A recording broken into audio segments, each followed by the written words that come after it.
हो गया, ठीक है। हम लोग पढ़ रहे हैं कौन सा बेटा, क्या चल रहा है हमारा? Indian contract act. Indian contract act के अंदर परफॉर्मेंस टू कॉन्ट्रैक्ट 1972, ठीक है। और इसके अंदर हम लोग पढ़ रहे हैं performance of contract, section 37 performance of contract under section 40 से लेकर 42 तक, यानी कि 40, 41 और 42, तीन सेक्शन है, ठीक है। क्या क्या पढ़ चुके हैं इसके अंदर अभी तक हम लोग? कि पहली जिम्मेदारी जो कॉन्ट्रैक्ट परफॉर्म करने की होती है किसके ऊपर होती है? प्रोमिसर के ऊपर, और प्रोमिसी दोनों के ऊपर, लाइबिलिटी परफॉर्म करे दोनों के ऊपर आएगी। तो प्रोमिसर भी कर सकता है, प्रोमिसी भी करेगा, दोनों में लाइबिलिटी है। लेकिन अब आता है कि प्रोमिसर प्रोमिसी खुद ही करेंगे या इनके बिहाफ में कोई और भी परफॉर्म कर सकते हैं। तो अब आता है अगर इनके बिहाफ में कोई और परफॉर्म करे तो वो और पार्टीज कौन कौन हो सकती है? पहला आता है एजेंट, सेकंड पढ़ा था हम लोगों ने क्या? लीगल रिप्रेजेंटेटिव, ठीक है। Third party. अब नेक्स्ट आएगा हमारा पास कोई भी थर्ड पार्टी, यानी कि प्रोमिसर परफॉर्म नहीं कर रहा, कौन परफॉर्म कर रहा है? प्रोमिसी भी परफॉर्म नहीं कर रहा, थर्ड पार्टी कर रही है। ये है अंडर सेक्शन 41। क्या बोल, कौन बोलेगा ये? 41। अब बताओ थर्ड पार्टी परफॉर्म करेगी और परफॉर्मेंस वैलिड मानी जाएगी, कैसे मुमकिन है? है जैसे कि आपने किसी से कॉन्ट्रैक्ट करा कि आप पढ़ाओगे और आपने अगर अपने कोई और टीचर परफॉर्म कर रहा है माइनर। देखो फॉर एग्जांपल क्या लेंगे हम लोग, इसका एग्जांपल लेंगे। मान लो दो पार्टी है, एक राजू है और एक शामू है, ठीक है। राजू ने शामू को एक प्रकार का लोन दे दिया। क्या दिया है? लोन दिया है। लोन की वैल्यू सपोज करते हैं 10 लाख रुपए, ठीक है। और इसने बोला कि ये अमाउंट है या लोन है वो रीपेबल होगा, इन 6 मंथ्स, ठीक है। मॉर्गेज छोड़ जाए, हो सकता है कि बस एक लोन है, सिक्योर्ड है, अनसिक्योर्ड है, मॉर्गेज है, नॉन मॉर्गेज है, फर्क नहीं पड़ता, ठीक है। तो अब ना, और हो सकता है शामू ने आगे कोई एक और लोन जो है वो तीनों को दे रखा है।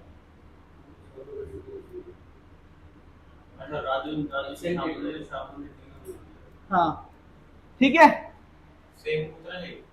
हो सकता है कि ज्यादा का दे रखा हो, कम का दे रखा हो। हमने 10 लाख का एग्जांपल ले लिया है, ठीक है, कि राजू ने शामू को 10 लाख रुपए लोन दिए और शामू ने आगे टेनू को 10 लाख लोन दिए, ठीक है।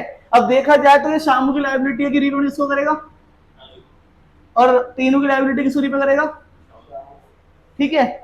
इसने बोला भाई एक काम कर तीनों भाई, मैं शाम हूं, ताली ले।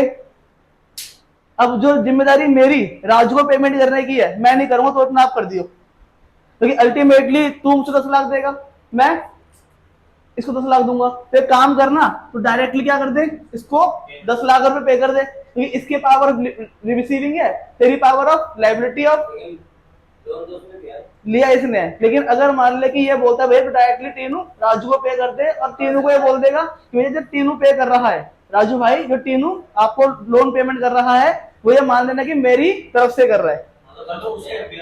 किसके ब्याज में कर रहा है? वो शामू के ब्याज में कर रहा है, ठीक है। तो अगर ये कर दे क्या, रीपे कर दे loan for and on behalf of Shamu, और ये भी जो है जो राजू है, राजू भी इस लोन को भी एक्सेप्ट कर ले। तो देखा जाए तो दो कॉन्ट्रैक्ट है इसके अंदर, पहला कॉन्ट्रैक्ट बिटवीन रामू एंड दूसरा कॉन्ट्रैक्ट बिटवीन शामू एंड। लेकिन इस कॉन्ट्रैक्ट को परफॉर्म करने के लिए शामू खुद परफॉर्म नहीं कर रहा, किससे करवा रहा है? और टीनू की परफॉर्मेंस को राजू ने भी एक्सेप्ट कर लिया है, ठीक। दो तो क्या हुआ, इसको एक्सेप्ट किसने कर लिया है? राजू ने। तो ये मान लिया जाएगा कि जो परफॉर्मेंस टीनू ने करी है, टीनू के द्वारा परफॉर्मेंस नहीं, किसके द्वारा परफॉर्मेंस है? शामू के द्वारा। तो एक कॉन्ट्रैक्ट के अंदर ये वाला कॉन्ट्रैक्ट जो है, जो मेरा कॉन्ट्रैक्ट नंबर 1 है, इसमें परफॉर्मेंस थर्ड पार्टी ने करी है, और जिसके लिए परफॉर्मेंस करी जा रही थी, जो बेनिफिशियरी था, उसने थर्ड पार्टी की परफॉर्मेंस को एक्सेप्ट कर लिया, तो ये जो परफॉर्मेंस है, जो ये वैलिड मानी जाएगी। ठीक है, समझ में आया? हाँ भाई सिद्धार्थ, समझ में आ गया? नहीं आया?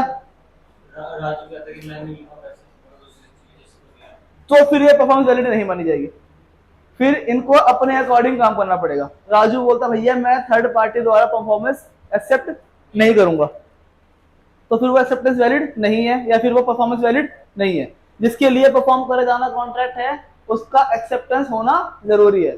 थर्ड पार्टी द्वारा परफॉर्मेंस को जो मेरा प्रॉमिसी है या फिर बेनिफिशियरी है, उसके द्वारा एक्सेप्टेंस होना बहुत जरूरी है। अगर एक्सेप्टेंस नहीं है तो प्रॉमिस वैलिड नहीं है, या परफॉर्मेंस वैलिड नहीं है। ठीक है, समझ में आ गया?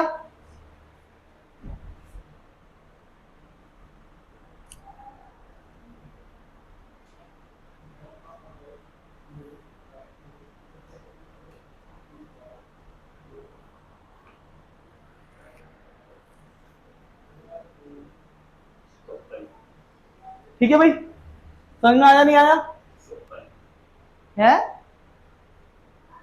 स्टॉपेज में मीनिंग क्या होता है? बताऊंगा, अभी आगे आएगा। नोट कर लिया? जल्दी नोट करो, तुमको मिटाना ही है। क्लास चलेगी 7 बजे तक, ठीक है? तो 9:30। कल क्या है? कल है सैटरडे। कल सुबह 9:30 बजे, परसों परसों सुबह 9 बजे। परसों क्यों? क्यों नहीं आएगा? 9 बजे ठीक है। ठीक है ना? है? ये कौन सी बात है भाई? ऐसे बोलो पेट में जल्दी जाना। शाम को कर लूं? कोई बात नहीं, छुट्टी मैं इसको पढ़ा दूंगा। दोनों का बेटा कर सर मेरा पढ़ा हुआ बच्चा सही बनाता बहुत अच्छा है। बनाता बहुत अच्छा है। बनाता मतलब बेवकूफ? अच्छा, हो गया? हो गया, मिटा दूं? तो ये बोलता है परफॉर्मेंस किसने करी है? ये तीनों ने। तीनों ने। तो ये कौन हो गई? ये थर्ड पार्टी हो गया, और वो प्रिंसिपल हो गया। ठीक है? तो ये परफॉर्मेंस कर रहा है, तो ये क्या माना जाएगा? परफॉर्मेंस बाय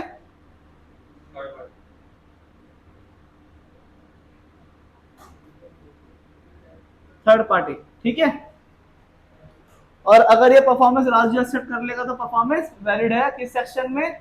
सेक्शन 41 में। Sir Sunday online. ठीक है भाई, यस सर। पक्की बात है? बिठा दूं? हाँ जी। ओके, नेक्स्ट लिखो section 42, joint promise. Joint promise,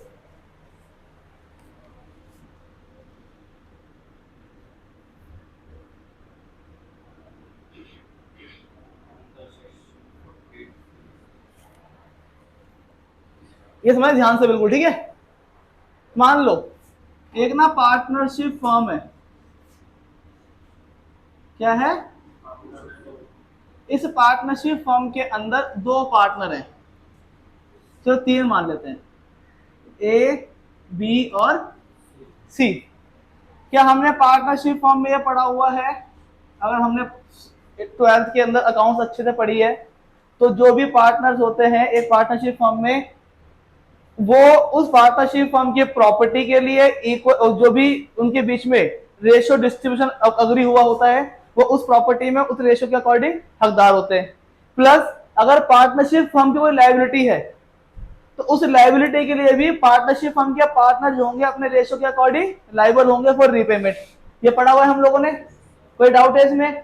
ठीक है, तो मान लो इसमें जो इनका रेशियो है वो 1:1:1 है, इक्वल रेशियो है इन लोगों का। ठीक है, अब मान लो इस पार्टनरशिप फर्म ने बैंक से कोई लोन ले लिया, तो वो तीनों वो करेंगे ना। लोन की कीमत सपोज 30 करोड़ रुपए। 10 करोड़ जैसा है। I know। क्या हुआ? 30 करोड़ रुपए की liability of partnership firm which is received as a form of loan from the bank. ठीक है, अब देखा जाए तो इस लोन के लिए क्या इन सारे पार्टनर का इक्वल इक्वल लायबिलिटी आ गया, यानी 10 करोड़ की लायबिलिटी इसके ऊपर आ गई, 10 की लायबिलिटी इस पे आ गई। ठीक है, कोई डाउट नहीं है। तो फर्स्ट थिंग तो ये है कि being a partnership firm, entity का नाम क्या है, लेकिन पार्टनरशिप फर्म के बिहाफ में क्या इन तीनों पार्टनर्स ने जॉइंट प्रॉमिस करा है टू द बैंक कि ये अपनी लायबिलिटी को पे ऑफ करेंगे। ठीक है, तो पहली बात तो जॉइंट प्रॉमिस की लायबिलिटी कैसी हो गई, as per there agreed ratio, और इन सबकी लायबिलिटी आएगी। अब मान लो इसमें से ना ए और बी, अभी जो हादसा हुआ है इंडियन एयरलाइन का, जो फ्लाइट जा रही थी कहां पे, अमेरिका, अहमदाबाद से कहां जा रही थी, इंग्लैंड, इंग्लैंड जा रही थी वो ना। तो अहमदाबाद की फ्लाइट के अंदर दोनों बंदे बैठ गए, ठीक है, और भगवान की थोड़ी सी कृपा दृष्टि कम हुई, बहुत दुखद वाली घटना हुई जिससे कि वो प्लेन क्रैश हो गया, और उसके अंदर एक जो व्यक्ति बचा वो यही है। खैर किसी व्यक्ति को नहीं इन्वॉल्व करेंगे, तो ये दोनों व्यक्ति उसके अंदर, चलो मान लो इन दोनों की एयरलाइन जो है वो क्रैश हो गई, जो एयरप्लेन है वो क्रैश हो गया, और ये दोनों पार्टनर यानी कि ए और बी, इन दोनों की डेथ हो गई, और सी जिंदा है, और पार्टनरशिप फर्म जॉइंट प्रॉमिस था। अब ये बताओ बैंक के लोन की रीपेमेंट कौन करेगा, सी पेमेंट करेगा, कितनी करेगा, 10 करोड़ रुपए करेगा, है ना। तो ये तो क्या होगा, shall remain liable for repayment of bank loan as per his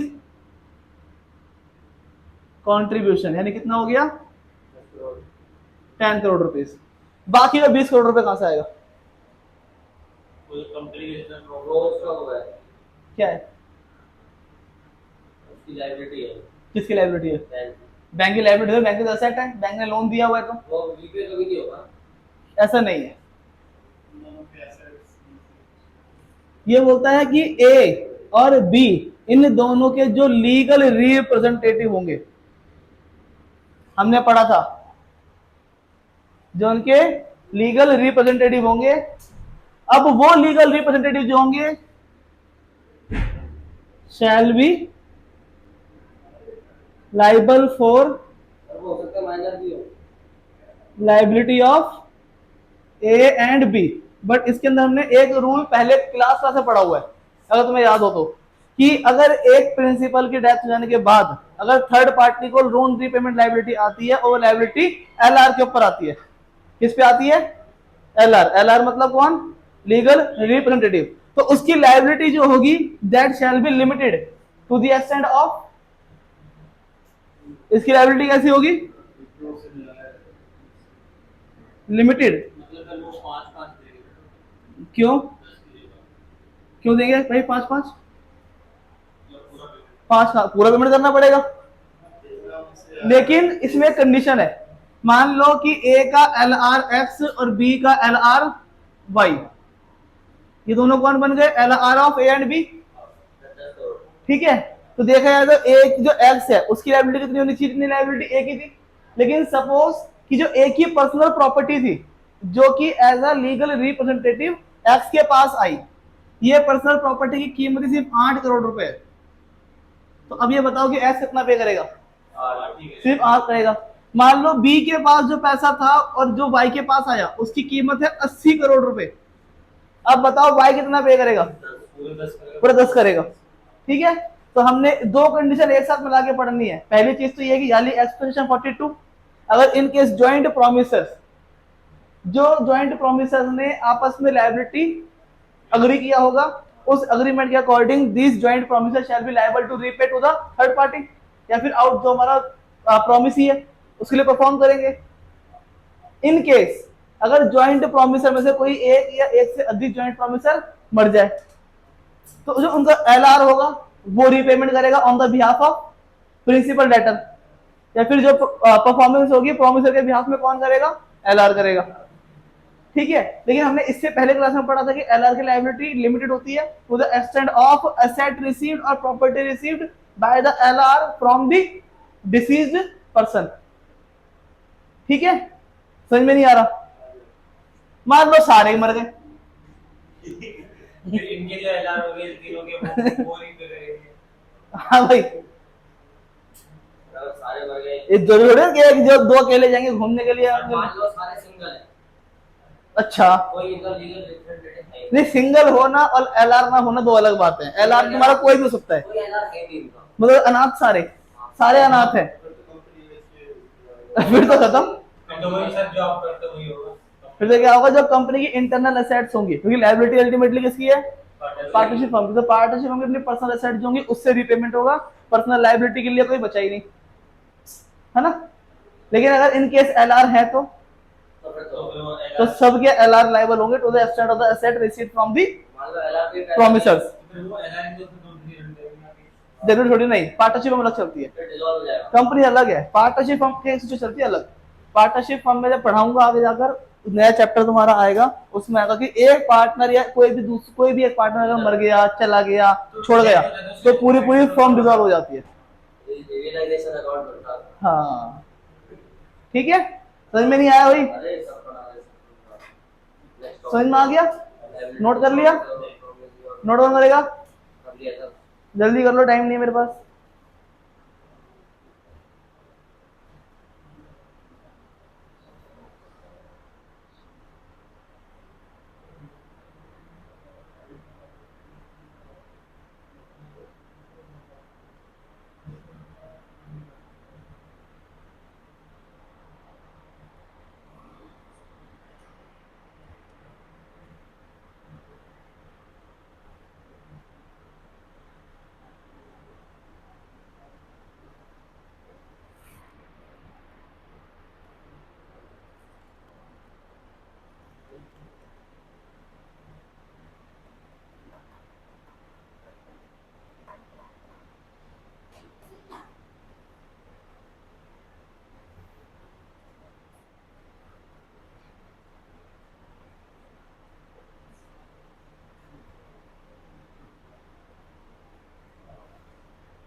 हो गया भाई? तो नोट करिए मतलब जिंदगी में, ठीक है, तो हाथ में छाले पड़ जाएंगे।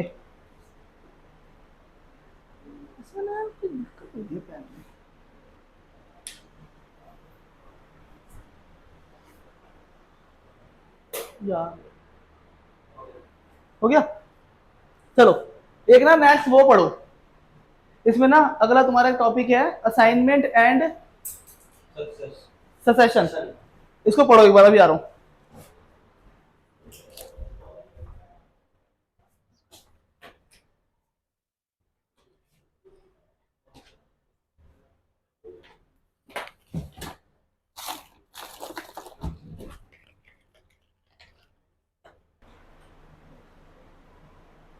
आप यूट्यूब पे बता रहे हो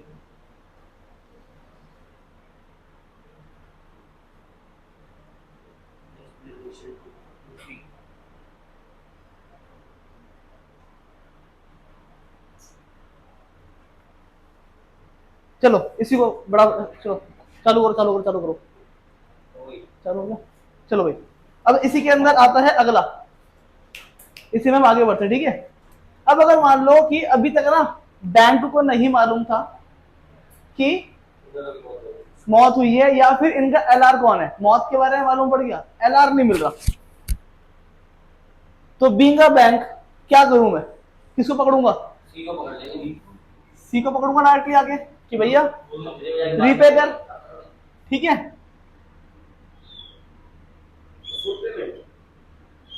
अब ये बताओ कि बीइंग अ सी क्या होगा अगर बैंक ने सिर्फ सी को पकड़ा, क्योंकि अभी जो डॉक्यूमेंट्स हैं उन डॉक्यूमेंट के अंदर सिर्फ सी ही दिखाई दे रहा है और वो ही ट्रैकेबल है।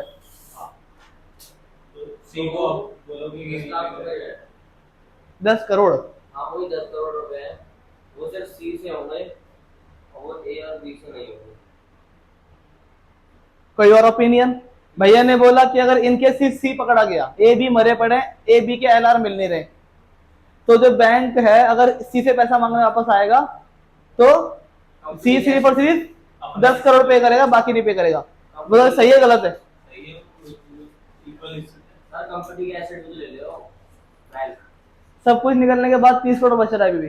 अभी बच रहा है। हाँ फिर तो वो सीए में 10 करोड़ रुपए देने पड़ेंगे फिर तो। अच्छा, बाकी और कोई ओपिनियन? सीए की प्रॉपर्टी बेचेगा 10 करोड़ रुपए निकलेंगे इससे भी?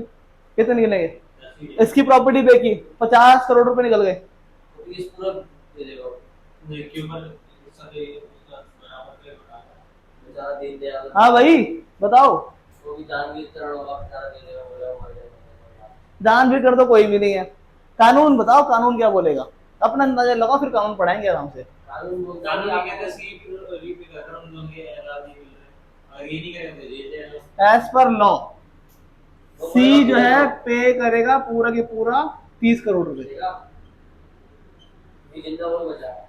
ठीक है, एज पर लॉ सी पे करेगा पूरा 30 करोड़ रुपए। सर जैसे कि आप बता रहे हो सी करेगा और ए बी जो एलआर है वो बच्चे ही हैं, है माइनर ही है। तो माइनर के पास लाइबिलिटी बेयर करने की कोई होती। अब भाड़ में जाए, है नहीं है। मैं खड़ा हूं अब बैंक की तरफ कि मैं बैंक करूं, मुझे मेरा पैसा निकालना है। कहां खड़ा हूं मैं? तो अगर ये लोग प्रॉमिसर हैं तो ये कौन हो गया? तो प्रॉमिस ही तो अपना परफॉर्मेंस करवा के मानेगा। ये क्यों लॉस खाए, मरे तुम मरे, पैसा कमाया, मुझे क्या मालूम कि दोनों मरे हैं कि तूने मरवाए हैं। वो अलग बात है, वो अलग केस आएगा, फिर वो यूनिट अलग हो जाएगी तुम्हारी, यूनिट में आएगा वो तब आएगा। लेकिन बीइंग अ बैंक और बीइंग अ प्रॉमिसी मेरे पास पावर क्या है कि मैं अंडर सेक्शन 43 में कंपेल कर सकता हूं एनी वन और more joint promisor to perform contract. ठीक है, 43 क्या बोलता है?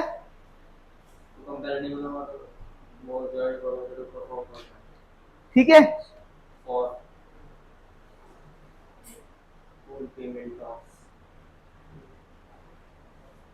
और अगर मान लो कि ए और बी जिंदा थे, चलो कहानी और चेंज करते हैं। ये तो अभी कहानी क्या है कि ये मर गए हैं और ये हत्या लग गया है ना। अगर मान लो कि जॉइंट प्रोमिसर थे, 3 पार्टनर थे, ए और बी मरे नहीं, भाग गए, डिफॉल्ट मार गए, अब पकड़ने कौन आ गया? अब क्या होगा? सी ही रीपे करेगा, जो पकड़ में आ गया वही मरेगा।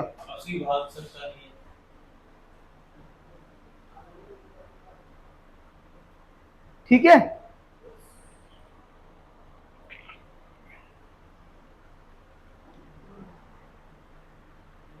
पक्का?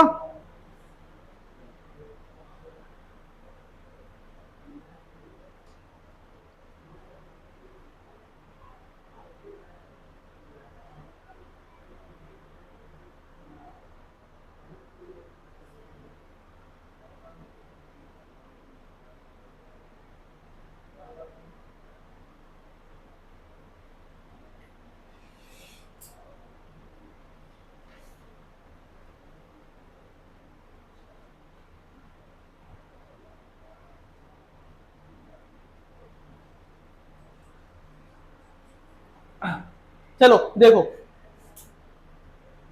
इसमें सिचुएशन चेंज करते हैं। को सेम कहानी है, ठीक है, वही है ए बी और सी, यहां पे वही बैंक है, यहां पे वही लोन है 30 करोड़ का, सी ने अकेले ने रीपे करा और ये लोग क्या कर गए, दोनों ए और बी डिफॉल्ट मार गए रीपेमेंट करने में। अब ये अगर सी पूरा के पूरा 30 करोड़ पे कर जाए तो बताओ अब सी के पास पावर क्या है, या फिर ये लॉस सी बियर क्यों करे? ये पावर है इस साल पे जितना प्रॉफिट होगा सारे सी को मिलेगा। प्रॉफिट कैसा? प्रॉपर्टी का प्रॉफिट। प्रॉफिट तो है ही नहीं ना, जब असेट बिक गई, असेट बिक गई, फिर पैसा बचा बैंक को लोन रिपे करने के लिए, तो वो कहां से पे कर रहे हैं? अपनी पर्सनल असेट से। यानी कि जब मैं पार्टनर को पर्सनल लाइबल क्रिएट कर रहा हूं रीपेमेंट करने के लिए, इसका मतलब यह है कि जो पार्टनरशिप फर्म की उनकी पर्सनल असेट है वो बिक चुकी है। अब तो ये जो ए बी सी है ये अपने घर के सामान बेच रहे हैं, अब टब बाल्टी, घर के कुकर, फिर पतीले, तब जाके पैसा निकल रहा है। ठीक है, होता है सर, ऐसे बहुत होता है भैया ऐसा, ठीक है ना। तो अब ये बताओ कि बीइंग सी, अगर सी ने ए और बी के बिहाफ में 10-10 करोड़ रुपए रीपे कर दिया है, तो अब सी क्या करे? सी की लायबिलिटी है, सी के पास लाइबिलिटी है, अच्छा, कि ए और बी से उनको अपना पैसा लेना, पावर है, लाइबिलिटी नहीं है, पावर है। हाँ वो पावर है, और ए और बी की लायबिलिटी पे करना। तो अब ये पे करेगा, तो ये सी के पास पावर आ जाएगी कि अब ये पैसा कहां से रिकवर करे? ए और बी से। एक ना एक्ट होता है, उसको बोलते हैं, सेक्शन 44 लिमिटेड लायबिलिटी। नहीं, एक्ट का नाम है ट्रांसफर ऑफ प्रॉपर्टी एक्ट। क्या नाम है? वो तो उसके पास होती थी ना, ट्रांसफर ऑफ प्रॉपर्टी एक्ट। ये आपने पहले भी तो बताया था। क्या बताया है? और जाता उसके जो उसके अंदर मैंने ये एक्ट का ना कई बार इसका जिक्र करूंगा मैं, हाँ, इसका एक बार नहीं, इसका कई बार जिक्र आएगा। तो अब इसमें क्या होता है, इसमें ना कॉन्सेप्ट आता है सबरोगेशन। क्या आता है कॉन्सेप्ट? सबरोगेशन। सबरोगेशन क्या होता है कि पहले सी देखा जाए तो बैंक के लिए क्या था? क्रेडिटर या डेटर? क्रेडिटर कैसे हो गया? डेटर होगा। गधो, नींद आ रही है बेटा, सो रहे हो हैं? जो मर्जी आप जिस मर्जी में हाँ बोले जा रहे हो। सुन लो ध्यान से, कम बगा तो। सी कौन है? डेटर है। और बैंक कौन है? क्रेडिटर है। तो अब बीइंग अ डेटर सी ने सारी लायबिलिटी पे ऑफ कर दी, लेकिन क्या अब सी के पास पावर आ गई कि वो पैसा रिकवर कहां से करे? तो अब सी क्या बन गया? क्रेडिटर। ये डेटर रहेंगे, तो पहले एक डेटर क्रेडिटर बन जाए, यानी कि एक पर्सन जिसकी लायबिलिटी ऑफ पेमेंट थी अब उसके पास पावर ऑफ रिसीविंग आ गई। तो ये प्रोसीजर जो कन्वर्जन है, जो कन्वर्जन है from the debtor to creditor, इसको बोलते हैं सबरोगेशन। यानी कि अब being a C as a debtor becomes creditor and have power to recover the loan from the A and B। बोलो, नहीं आया समझ? आ गया? पक्की बात है? देख लो। हाँ भाई, नींद पूरी नहीं हो रही, दिखे? हो रही है नींद पूरी? है यहीं पे आ रही है ना बढ़िया एसी के अंदर, मजा आ रहा है ना? सोना है। अब बोलो, कुछ पल्ले वल्ले पड़ रहा नहीं पड़ रहा? पक्की बात है? समझ में आ गया? लिखेगा कौन? लिखेगा कौन? गधो।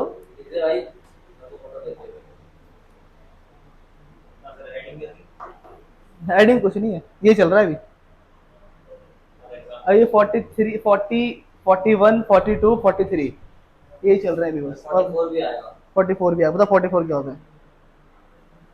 वो इफेक्ट है, किस चीज का इफेक्ट है? Releases of one joint part. कैसे कर सकते हैं?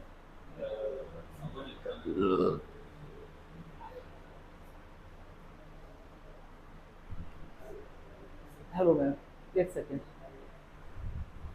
एक सेकेंड।